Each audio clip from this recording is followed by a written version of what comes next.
ഇപ്രാവശ്യം നെറ്റിപ്പട്ടത്തിൻ്റെ മെറ്റീരിയൽസ് ബൾക്കായിട്ട് തന്നെ വാങ്ങിയിട്ടുണ്ടായിരുന്നു കേട്ടോ. അല്ലെങ്കിൽ പിന്നെ ഇടയ്ക്കിടയ്ക്കൊക്കെ വാങ്ങാനായിട്ട് പോവണ്ടേ. പിന്നെ ഇതിൻ്റെ ഇടയിലും എന്തെങ്കിലുമൊക്കെ ചെറിയ ചെറിയ ഐറ്റംസൊക്കെ നമുക്ക് ഇടയ്ക്ക് വാങ്ങേണ്ടതൊക്കെ ആയിട്ട് വരും. എന്നാലും അത്യാവശ്യമുള്ള സാധനങ്ങളൊക്കെ കൂടുതൽ മേടിച്ചൊക്കെ വെച്ചിട്ടുണ്ടായിരുന്നു കേട്ടോ. അപ്പോൾ വാങ്ങി വന്നപ്പോൾ ഒരു വലിയ ചാക്കുകൾ തന്നെ ഉണ്ടായിരുന്നു. 3 ചാക്കൊക്കെ ആയിട്ടാണ് കേട്ടോ മേടിച്ചിട്ട് വന്നിട്ടുണ്ടായിരുന്നത്. അപ്പോൾ നമ്മൾ തൃശ്ശൂർ പോയിട്ടാണ് കേട്ടോ മെറ്റീരിയൽസൊക്കെ എടുക്കുക. ഇതൊക്കെ വാങ്ങി വന്നപ്പോഴേ ഒരുപാട് ലേറ്റ് ആയിട്ടുണ്ടായിരുന്നു. അപ്പോൾ ഈ സാധനങ്ങളൊക്കെ എവിടെ കൊണ്ടുവന്ന് വെക്കുന്നതാണ് ഞാൻ ആദ്യം ചിന്തിച്ചത്. നമുക്കിങ്ങനെ വെക്കാനുള്ള സ്പേസൊക്കെ കുറവാണ്. ഞാൻ ഹാളിലിരുന്ന് തന്നെയാണ് കേട്ടോ നമ്മളെ കാര്യങ്ങളൊക്കെ ചെയ്യുന്നത്. അപ്പോൾ മുകളിൽ എന്തെങ്കിലും ചെറിയൊരു റൂം പോലെയൊക്കെ സെറ്റ് ചെയ്യണമെന്ന് വിചാരിച്ച് നിൽക്കുകയാണ്. പക്ഷെ അതെന്തായാലും ഇപ്പോൾ നടക്കില്ല. അങ്ങനെ ഒരു പ്ലാനിങ് ഒക്കെ മനസ്സിലുണ്ട്. അപ്പോൾ ഓർഡറുകളൊക്കെ അത്യാവശ്യം ഇങ്ങനെ വരുന്നുണ്ട്. ചെറിയ ചെറിയ ഓർഡറുകളൊക്കെ ആണെങ്കിലും വരുന്നുണ്ട്. പിന്നെ നമ്മളിപ്പോൾ ചെറിയ നെറ്റിപ്പട്ടങ്ങൾ എല്ലാവർക്കും അങ്ങനെ ഒരടിയുടെയും 2 അടിയുടെയും 3 അടിയുടെയും അങ്ങനെ വലുപ്പത്തിലുള്ളതൊക്കെ ചിലപ്പോൾ വാങ്ങാനായിട്ട് പറ്റിയെന്ന് വരില്ലല്ലോ. അപ്പോൾ അങ്ങനെയുള്ളവർക്ക് നമുക്ക് കുഞ്ഞു കുഞ്ഞു നെറ്റിപ്പട്ടങ്ങളൊക്കെ ഉണ്ടാക്കുന്നുണ്ട് കേട്ടോ. അപ്പോൾ അതിൻ്റെ ഓർഡറുകൾ നല്ലതുപോലെ വരുന്നുണ്ട്. അപ്പോൾ അത് ഒരു 250, 500 അങ്ങനെയുള്ള റേഞ്ചിലൊക്കെയാണ്. അപ്പോൾ അങ്ങനെയുള്ള റേഞ്ചിൽ സാധാരണ നെറ്റിപ്പട്ടങ്ങൾ കിട്ടാനായിട്ട് ഇത്തിരി ബുദ്ധിമുട്ടാണ്. അപ്പോൾ അങ്ങനെയുള്ള കുഞ്ഞു നെറ്റിപ്പട്ടങ്ങളും ഉണ്ടാക്കുന്നുണ്ട്. അപ്പോൾ ഈ സാധനങ്ങൾ വെക്കാൻ വേണ്ടിയിട്ട് ഞാൻ ഫ്ലിപ്കാർട്ടിൽ നിന്ന് ഒരു ചെറിയൊരു സംഭവം അങ്ങനെ ഷെൽഫ് പോലത്തെ ഓർഡർ ചെയ്തിട്ടുണ്ടായിരുന്നു കേട്ടോ. അപ്പോൾ ഞാൻ ഇതിൽ മുൻപ് ആദ്യം വാങ്ങിയിട്ടുണ്ടായിരുന്നത് ഈ ഒരു മോഡലല്ല, ഇത് വേറൊരു മോഡലാണ് കേട്ടോ. അപ്പോൾ ഇത് കുഴപ്പമില്ല. അപ്പോൾ ഇതെങ്ങനെയാണ് ഏതാണെന്നൊന്നും എനിക്ക് വലിയ പിടുത്തമൊന്നും ഉണ്ടായിരുന്നില്ല.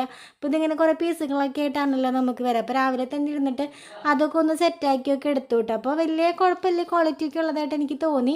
അങ്ങനെ ഇതിന് മുകളിൽ കയറ്റി വെച്ചിട്ട് ഇതിൽ വേണം നമുക്ക് സാധനങ്ങളൊക്കെ എടുത്ത് വെക്കാനായിട്ട്. സത്യത്തിൽ ഇതിങ്ങനെ അലങ്കോലപ്പെട്ട് കിടക്കുമ്പോഴും നമുക്കത് എടുത്തിട്ട് വരാനും നമുക്ക് ഓരോ വർക്കുകൾ വരുമ്പോഴേ സാധനങ്ങൾ എവിടെയാണ് എന്താണെന്നൊക്കെയുള്ളൊരു കൺഫ്യൂഷനും വരാറുണ്ട് കേട്ടോ.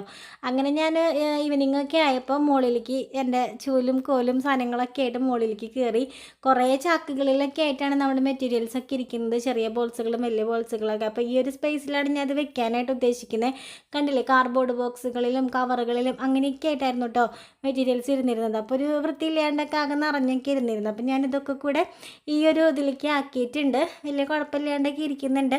നമുക്ക് ആവശ്യമുള്ള ഓരോ സാധനങ്ങളുണ്ടല്ലോ. ഇപ്പോൾ ത്രിമുഖമാണെങ്കിലും ചന്ദ്രക്കലകളാണെങ്കിലും ഒക്കെ ഞാൻ ഓരോരോ കള്ളികളിലാക്കിയിട്ട് അങ്ങനെ സെറ്റ് ചെയ്തൊക്കെ വെച്ചു കേട്ടോ. എന്നിട്ട് നമുക്ക് സ്പേസ് പോരാണ്ട് വന്നു. പിന്നെയും സാധനങ്ങൾ ഉണ്ടായിരുന്നു. അപ്പോൾ അതൊക്കെ ഞാൻ കവറുകളിൽ തന്നെ ആക്കി വെച്ചു. അപ്പോൾ പറയുമ്പോൾ ചെറിയ പണിയാണ്. ഈ സാധനങ്ങൾ ഇതിൻ്റെ ഉള്ളിലേക്ക് ആക്കി വെക്കാന്നുള്ളതേ ഉള്ളൂ. പക്ഷെ ചെയ്ത് വന്നപ്പോൾ നല്ല പണി ഉണ്ടായിരുന്നു കേട്ടോ. ഇതിങ്ങനെ ആകെ അലങ്കോലപ്പെട്ട് കിടക്കുന്നത് ഓരോ കവറുകളിൽ നിന്ന് മാറ്റി അത് അതിൻ്റെ ഉള്ളിലേക്കൊക്കെ സെറ്റ് ചെയ്തൊക്കെ വെച്ചപ്പോൾ ആകെ നല്ല പണി ഉണ്ടായിരുന്നു. അപ്പോൾ ഞാൻ ആകെ വിയർത്ത് കുളിച്ച് ആകെ ഒഴുകിയിട്ടാണ് കേട്ടോ വരുന്നത്. അപ്പോൾ നിങ്ങൾക്ക് എൻ്റെ കോലം കണ്ടാൽ തന്നെ മനസ്സിലാവുന്നുണ്ടാവും അല്ലേ. അത്യാവശ്യം നല്ല പണി ഉണ്ടായിരുന്നു. പക്ഷെ അവിടെ അങ്ങനെ ഒതുങ്ങിയൊക്കെ ഇരിക്കുന്നത് കണ്ടപ്പോൾ ഭയങ്കര ഹാപ്പി ആയിട്ടോ.